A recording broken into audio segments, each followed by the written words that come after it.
жастар арасында енді әртүрлі өмір стилі бар, сан алуан.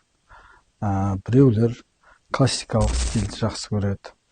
Мейлінше сол өмірінде, тұрмысында сол классикалық үлгіні пайдаланады.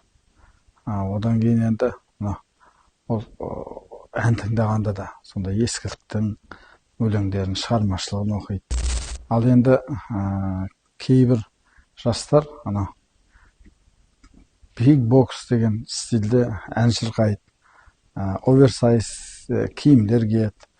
Бірақ ең маңызды нәрсе, біз ұлт, қазақ деген ұлт екенімізді ұмытпауымыз керек.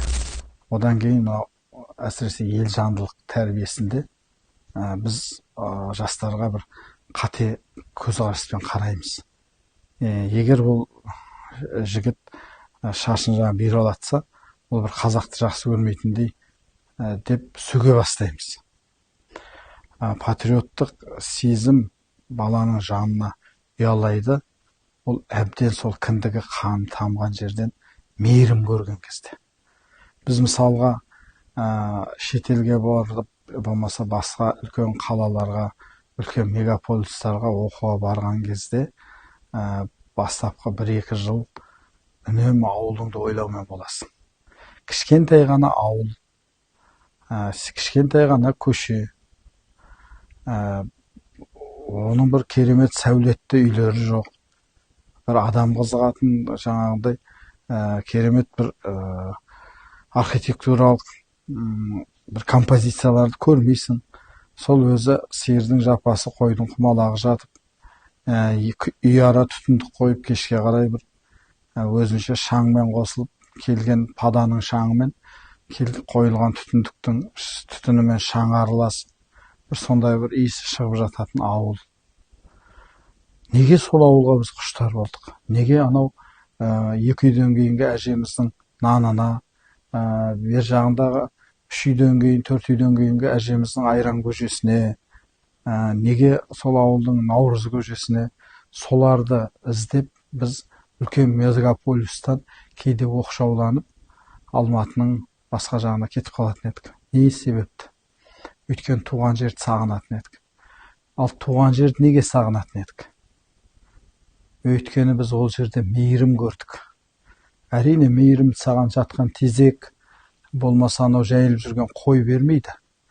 Мейірімді әр үйдегі, әр көшедегі шешелеріміздің айналайыны, әкелеріміздің, кім баласысың?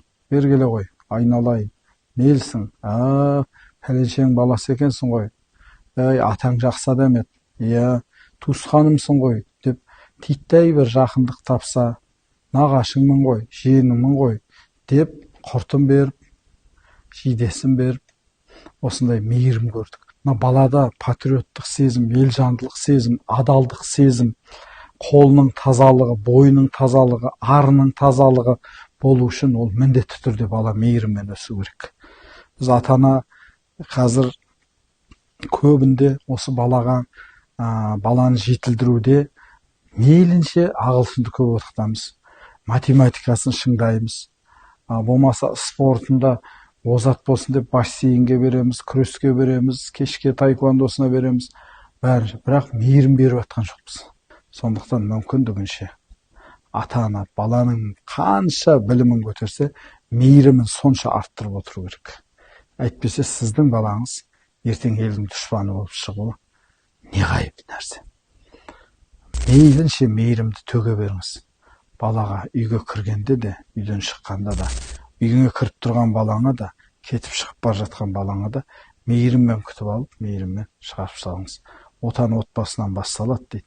Сол балаңыз сондай мейірімге суарылғаннан кейін елін де, отанын да, тілін де, дінін де жақсы көретін азамат болып өседі.